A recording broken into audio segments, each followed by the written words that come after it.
Good morning, everyone. This is Tony from her Homestead Skills. Well, I did make some stock yesterday, and I decided that I would put it in the freeze dryer rather than canning it, although both methods work perfectly well. But I wanted to determine how much water to re-add. So the last time I didn't really measure how many cups of stock I put in the freeze dryer. So this time around, I decided to make sure that I did check how many cups so that when it is totally dry, I can determine how much powder, I guess, is the result of the freeze drying and how much water to add to how much powder. So that was just to get a baseline in order to make sure that we rehydrate that properly. So I did go out and I've just come back, and I'm going to do this video first, and then I'm going to make some bread. I think that I said that I was quite low on bread. I probably have about 5 slices left, so I probably should make another batch. Now, a young subscriber suggested to me that Home Hardware had a sale on pint jars, so I normally frequent Home Hardware quite a bit because I do. I like that store. Some interesting things. And yes, about 2 years back, I did buy, 10, 15 cases of pint jars for around that same price, for $5.77. I think I paid somewhere around that. It was just under $6 for a case of 12 pint jars. They were Bernardin. And yes, I went all out, and I certainly don't need any more pint jars because of that. Not only did I buy a full batch of brand new ones from them when they had that sale 2 years ago, I also had been purchasing quite a few from thrift shops that had great sales. So I'm pretty much stocked up on all the jars. I really don't need jars anymore.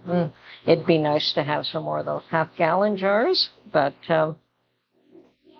yeah. Not critical at this point in time. Anyway, while I was there, I did check on those pint jars, and sure enough, they do have a sale for pint jars for $5.99. $5.77. I will post a picture of them. Unfortunately, they're not U.S.-made product. They are China-made products. So if you don't mind that, they are a great deal, no doubt about that. I personally have, and I know a lot of us have a great reluctance to purchase jars and lids from China, but, if you need jars, I'm not going to knock what somebody else wants to do. So, yes, they are definitely a good price, and there were scads and scads of them in Home Hardware. Now, this is a Canadian store only, so I don't think they're available in the U.S. I would at that price, and I'm sure that Home Hardware brings those in as a loss leader. That's what's interesting about Home Hardware. They do tend to bring in quite a number of items as loss leaders. Sometimes chocolate bars, and I just cringe when I walk by there and they have these chocolate bars that you'd normally pay $2.54 for 69 cents. And I'll admit that I have bought more than my share of those, but I'm trying to make sure that I do not buy too many of those today. I try to stay away from that for that particular reason. I have been too sedentary over the winter, and I'm hoping I could take a few inches off. We'll see what happens. So, yes, those jars are available at that price, should anyone want them. I personally do not. Now, I also checked them for the half-gallon jars because another subscriber is telling me that Bernardin half-gallon jars are being discontinued. And I know that Home Hardware, and I just checked Home Hardware today. I didn't go running around to a number of different places. There's still Walmart, and then there's still Canadian Tire. Those would be the 3 places that I would look for mason jars if I wanted any. Now, Home Hardware had a few cases of half-gallon jars, and they were $27 and change, I believe. which is a better price. But once again, they were that same product that is made in China. They had every other configuration of Bernardin products, which is a U.S.-made product. It's made by the same company that makes Ball and Kerr. Bernardin is just a Canadian brand and Canadian measurements, but it's made by a U.S. firm. So anyway, they had all the different sizes of Bernardin jars, except the pint jars is a loss leader at $5.77 a pack of 12, and the $27 for the half-gallon jars package of 6. And once again, doesn't interest me. I'm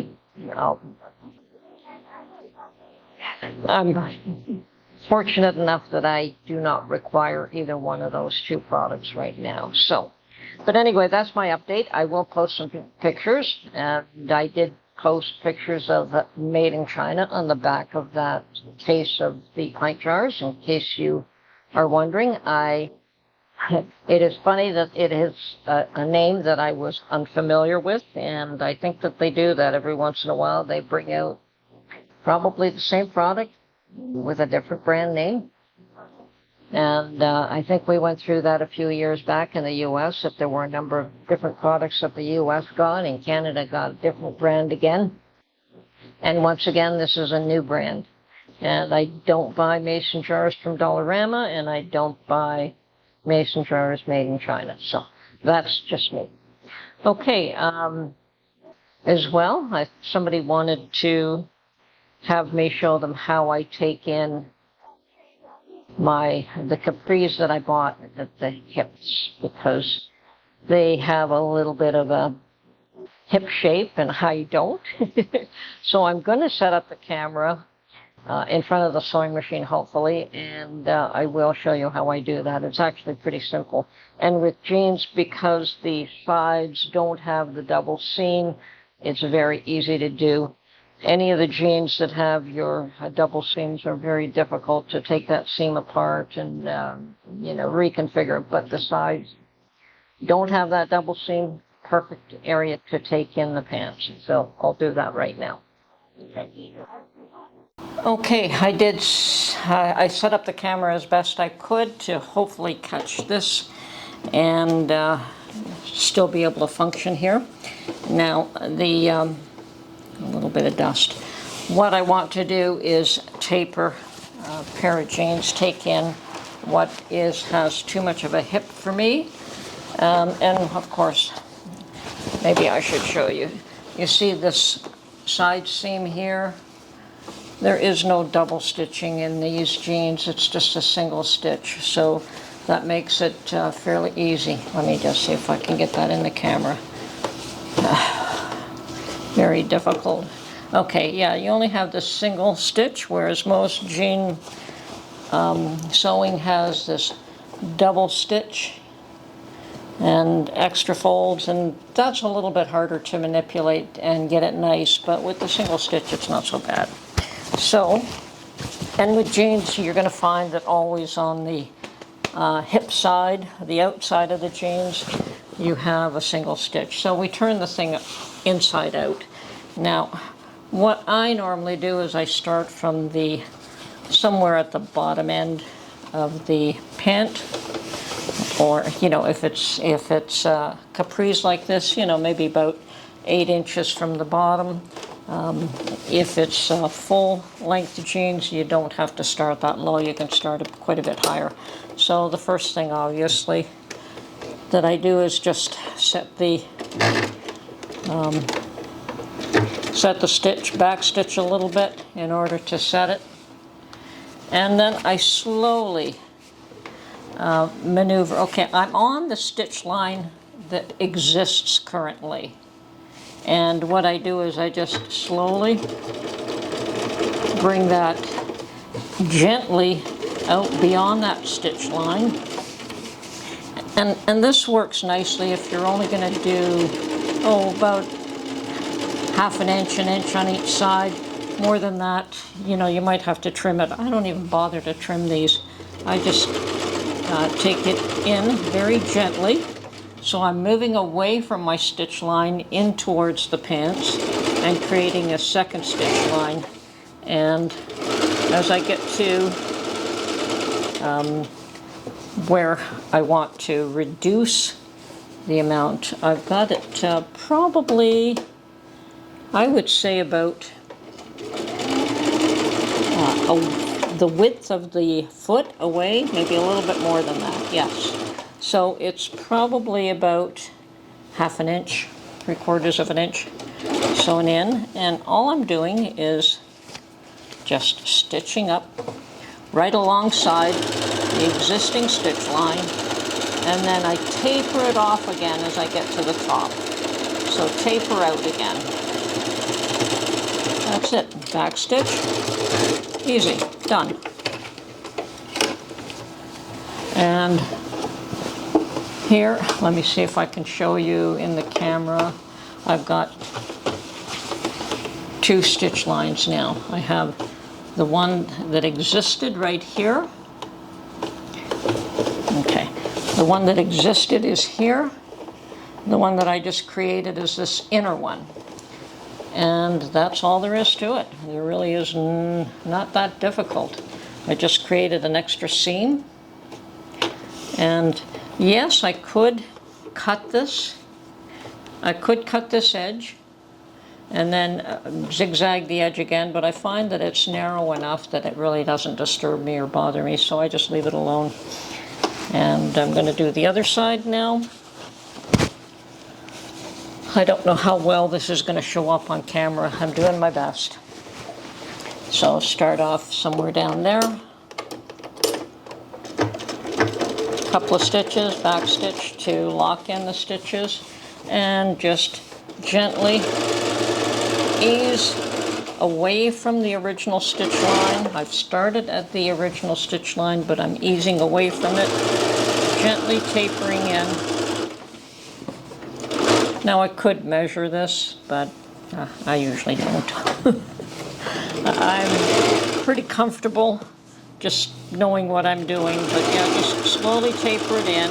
Okay, and that's about as much as I want to taper it in. I'm about half an inch in, and I'm getting to the point where the hippie part is, right here. Okay, and now I want to slowly taper it out. I'm getting to the pocket edge. Slowly taper it out again. There we have it. Back stitch and trim, and this is done. Now I could try these on, I guess, and show you what I've done there. Why don't we do that?